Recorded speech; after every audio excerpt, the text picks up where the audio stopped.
बीडमधील हत्येचा तपास हा धूळफेक, सुरेश धस बोलतात. मात्र वरून दट्ट्या मिळाल्या की माघार घेतात खासदार संजय राऊतांचं वक्तव्य. संतोष देशमुखांचे कुटुंबीय आज मुख्यमंत्री फडणवीसांची भेट घेणार. आज संध्याकाळी देशमुख कुटुंब आणि मुख्यमंत्र्यांमध्ये चर्चा होणार. हत्येच्या तपासासंदर्भात देशमुख कुटुंबीय फडणवीसांशी चर्चा करणार. महाविकास आघाडीचे पराभूत उमेदवार हायकोर्टामध्ये याचिका दाखल करणार. पराभूत उमेदवारांच्या वतीनं असीम सरोदे याचिका दाखल करणार.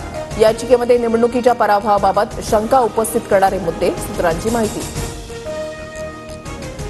पुण्यामध्ये भाजपचा ठाकरे गटाला मोठा धक्का. ठाकरे गटाच्या 5 माजी नगरसेवकांचा आज भाजपमध्ये प्रवेश.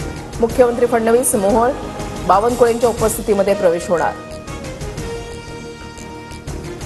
मातोश्रीवर आज उद्धव ठाकरेंच्या उपस्थितीमध्ये महापालिका निवडणुकांसंदर्भात बैठक. पदाधिकारी आणि पक्षाचे नेते बैठकीला उपस्थित राहणार. राज ठाकरेंनी बोलावली मुंबईतील विभाग अध्यक्षांची बैठक. सकाळी 11 वाजता शिवतीर्थ इथे बैठक. बैठकीमध्ये राज ठाकरे पालिका निवडणुकीचा आढावा घेण्याची शक्यता. बच्चू कडू यांची